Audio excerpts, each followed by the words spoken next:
É possível enxergar o PCO como aliado? Este é o Visão Libertária, sua fonte de informações descentralizadas e distribuídas. Se você está vendo esse vídeo, muito provavelmente já viu memes de comparação do PCO, o Partido da Causa Operária, conosco, os libertários. Comumente, notícias lúcidas do PCO aparecem na nossa timeline e nos pegam de surpresa por tamanha diferença em relação à esquerda mainstream. De vez em quando, ou quase sempre, o partido se demonstra muito mais inteligente e honesto do que movimentos que se dizem liberais, como o MBL e o Partido Novo, por exemplo. Enquanto Amoedo e Kim Kataguiri defendem a vacinação obrigatória e lockdown, o PCO é contra ambos. Enquanto Kim Kataguiri tenta criminalizar fake news, o PCO se opõe. Até mesmo quando a esquerda Nutella quer demonizar o Neymar, o PCO o defende.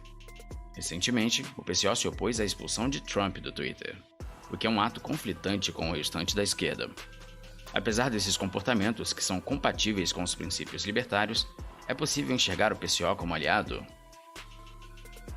Claude Frédéric Bastiat foi um economista, político e jornalista francês.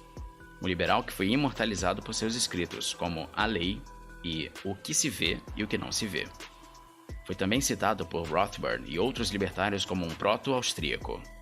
Bastiat era um grande crítico do Estado, proclamando célebres frases como "o Estado é aquela grande ficção onde todos acham que podem viver às custas dos demais".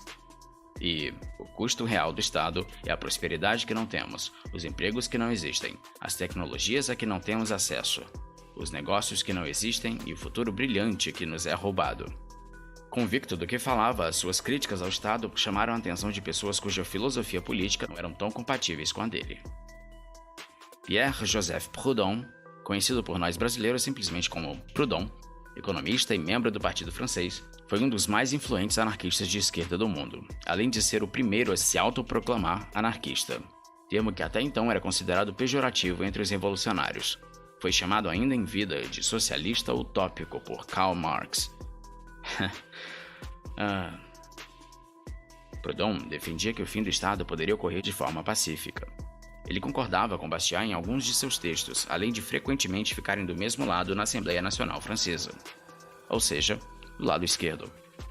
Entretanto, havia um grande desentendimento entre a ideia de cada um deles sobre quais formas de posse individual são legítimas, pois Proudhon era famoso por sua frase "propriedade é roubo".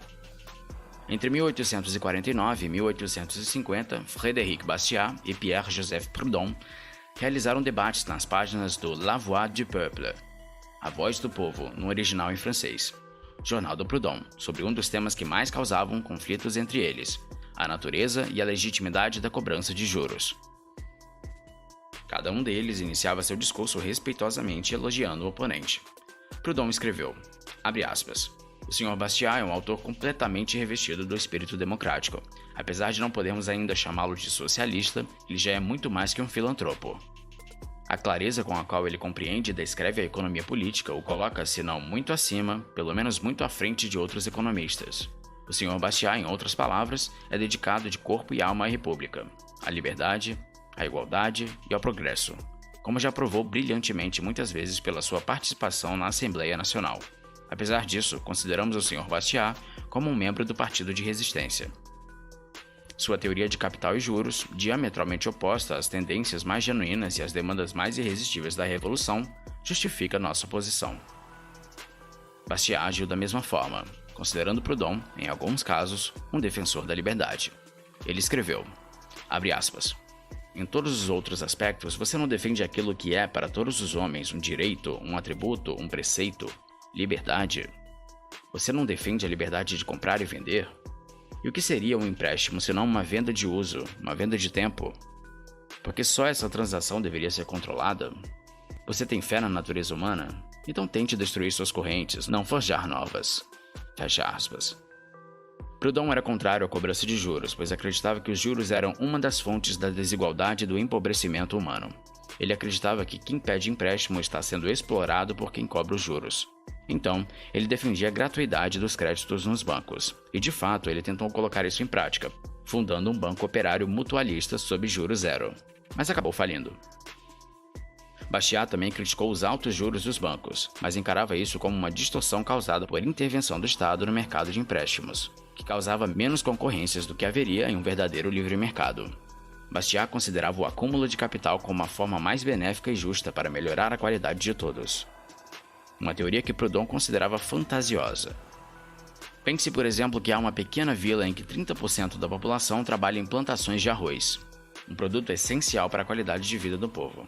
Então, um dos trabalhadores decide poupar dinheiro e poupar alimentos, ao invés de consumi-los rapidamente. E então, tendo dinheiro poupado, ele consegue abster-se de trabalhar na plantação e começa a trabalhar no planejamento de um sistema automatizado, que consegue recolher todo o arroz de forma mais rápida e com menos mão de obra humana. Graças a isso, ele faz com que a produção seja mais eficiente, mais rápida, aumentando a oferta do arroz e, consequentemente, tornando o produto mais barato. Nesse cenário, apenas 4% da população da vila trabalha na plantação. Como o arroz e os custos de produção do produto se tornaram mais baratos, a população terá mais dinheiro poupado em suas carteiras, que poderá ser usado para consumir outros tipos de bens e serviços, ou que poderá ser poupado para ser utilizado em futuros investimentos, o que ocasionará, de ambas as formas, em novos empregos para os que saíram da plantação de arroz. Isso é construir riqueza para a sociedade. Poder produzir mais e consumir mais com menos trabalho e menos esforço físico. Isso só pode acontecer por meio de acúmulo de capital, e o livre mercado é a melhor forma para auxiliar tal prática, pois incentiva a racionalização da alocação dos recursos escassos. Em um ambiente em que há bancos com juros zero, haveria muito mais malefícios do que benefícios. Mises e Hayek desenvolveram a teoria dos ciclos econômicos, que fala sobre como uma baixa taxa de juros causada pelo Estado resulta em investimentos irracionais e crises a longo prazo. Não me aprofundarei sobre isso, pois há o excelente vídeo O que são ciclos econômicos no canal Ancapsu Classic. Bastiat acreditava que juros são justos, pois o indivíduo sempre busca consumir seus recursos escassos imediatamente para chegar a um estágio maior de satisfação. E ele só pensa em abdicar do consumo imediato caso acredite que seja mais benéfico a longo prazo. Se não houvesse taxa de juros, iriam diminuir os incentivos para o cobrador enxergar o empréstimo como algo benéfico, e ele iria conceber outras alternativas para empregar seus recursos. É o conceito que a escola austríaca denomina de preferência temporal. Ele também considerava legítimos os juros porque acordos voluntários são sempre benéficos aos dois lados, pois o indivíduo apenas aceita uma oferta caso acredite que o que receberá é mais reconfortante do que está ofertando. Ao longo dos debates, ambos os escritores foram ficando frustrados com seu oponente, até que Proudhon encerra acusando Bastiat de ser um homem cujo intelecto está hermeticamente fechado e para o qual a lógica nada significa, e o declarando intelectualmente morto. Bastiat responde que Proudhon, abre aspas, terminou na situação na qual todos que estão errados terminam, em um surto de raiva, fecha aspas. O PCO também tem semelhanças com nossas atuais pautas, como liberdade de expressão e de armamento civil, mas são baseados em princípios totalmente perversos. Caso houvesse debates entre austro-libertários e membros do PCO, com certeza acabariam de forma bem mais conflituosa do que acabou o debate entre Bastiat e Proudhon. O PCO não defende uma revolução pacífica, como Proudhon imaginava, mas defende o armamento civil com o intuito de fazer uma revolução aos moldes cubano e soviético.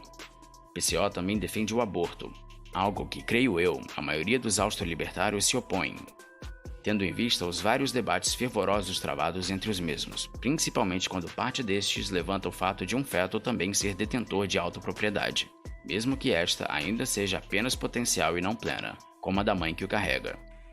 O PCO é contra as interferências dos Estados Unidos e da União Europeia na Amazônia, mas também é contra a interferência das mesmas em ditaduras socialistas, como Venezuela e Cuba, por exemplo. Eu entendo que os burocratas desses países não têm intenção virtuosa em suas ações, mas são muito menos perigosos que um governo socialista.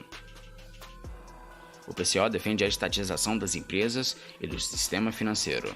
Defende o fim do acúmulo de capital e o fim da propriedade privada dos meios de produção, um dos pilares da civilização. Eu entendo a maioria dos libertários compartilhar os posts do PCO apenas por piada, mas há o possível risco de alguns libertários mais novos, ou fora do contexto, interpretarem o PCO como um possível aliado. Ou pior, interpretarem erroneamente o comunismo como uma filosofia política melhor que o libertarianismo austríaco. Até Murray Rothbard cometeu o erro de, na Guerra Fria, se aliar aos esquerdistas do movimento da Nova Esquerda para se opor à Guerra do Vietnã. Descontato com a Nova Esquerda, Rothbard tentou construir uma aliança eclética e abrangente, não apenas contra a guerra em si, mas também contra o Estado que a fomentava e dela se nutria às custas dos direitos dos cidadãos. Ele tentou associar o anarcocapitalismo com um pensamento à esquerda do status quo. Porém, posteriormente abandonou a ideia, por considerar a nova esquerda emocional demais e defensora de uma república popular quase leninista. Ele criticou o niilismo dos libertários de esquerda e se juntou, em 1989, ao movimento paleolibertário, um libertarianismo conservador, defensor da família e da cultura cristã, criado pelo atual diretor do Mises Institute, Lew Rockwell. Não estou afirmando que você deve necessariamente ser conservador para ser anarcocapitalista, mas você não pode conciliar ideologias opostas à propriedade privada, ideologias consumistas e contrárias ao acúmulo de capital, ao anarcocapitalismo. Apenas o direito à propriedade privada e o acúmulo de capital é concebível e lógico para ordenar uma civilização. O comunismo não é simplesmente contrário à eficiência.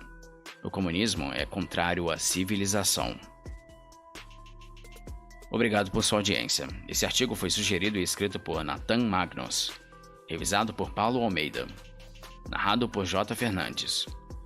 Se você gostou deste vídeo, clique no ícone de curtir abaixo e compartilhe o vídeo em sua rede social. Se você deseja ser notificado de outros vídeos, clique em se inscrever e depois no ícone de campainha. Apoie iniciativas libertárias. Até a próxima.